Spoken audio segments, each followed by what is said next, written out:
দৌলতখান উপজেলা পরিষদ নির্বাচনে ভাইস চেয়ারম্যান পদপ্রার্থী আনোয়ার হোসেন সেলিমের রয়েছে পরিচ্ছন্ন ইমেজ। তিনি সৎ, যোগ্য এবং জনবান্ধব। জনপ্রতিনিধি হিসাবে এমন প্রার্থীকে ভাইস চেয়ারম্যানের চেয়ারে দেখতে চান সাধারণ জনগণ। এই প্রার্থীর কর্মী সমর্থকরা বলেন, পুরো উপজেলায় 9টি ইউনিয়নে একটি পৌরসভার পানির কল মার্কার ব্যাপক গণজোয়ার তৈরি হয়েছে। হাজারো মানুষের পদচারণায় দৌলতখান পৌরসভার রাজপথ পানির কলধ্বনিতে গণজোয়ার সৃষ্টি করে জয় জয়কার পথসভা জনসমুদ্রে পরিণত হয়েছে। এদিকে মা বোন সহ সকল পর্যায়ের ভোটারদের মধ্যে খুব ভালো সাড়া পাওয়া যাচ্ছে। নির্বাচনে পানির কল মার্কার বিজয় সুনিশ্চিত। আনোয়ার হোসেন সেলিম বলেন, তৃণমূল পর্যায়ে সাধারণ মানুষের বিপুল সাড়া পাচ্ছি। মানুষ পানির কল মার্কাকে নিজেদের করে নিয়েছেন। জাতি, ধর্ম, বর্ণ নির্বিশেষে সকলকে আমাকে বিপুল ভোটে জয়যুক্ত করবেন। ইনশাআল্লাহ আপনাদের ভোটে যদি আগামীতে নির্বাচিত হতে পারি, আগামী নির্বাচনে যদি আমারে পানির দল মত নির্বিশেষে ব্যক্তি সেলিমের একটি পানির কল মার্কায় ভোট দিয়ে জয়যুক্ত করার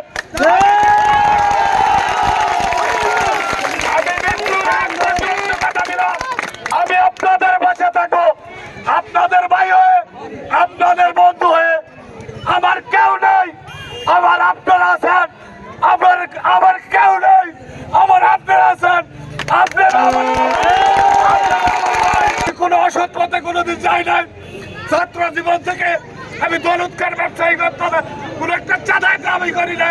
আমি 10টা 12টা ক্লাবের প্রতিষ্ঠাতা। আমি কেন থেকে 1 টাকা দিয়ে ক্লাব চালাই নাই। আমি আপনাদের কাছে হাত পাতেছি ভাই, বন্ধু হিসাবে। বাবার টাকা চুরি করে আমি করছি, আমি মাইকিং করে এই টাকা দিয়ে দলের কাজ করেছি। আমি অসৎ পথে যাই নাই। মৃত্যুর আগ পর্যন্ত আমি অসৎ পথে যাব না।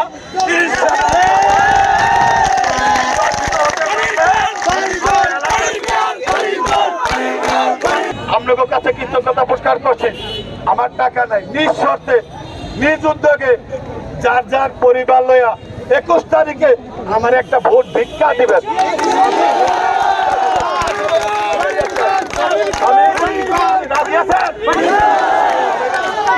আমি আপনাদের কাছে চিরঋণী।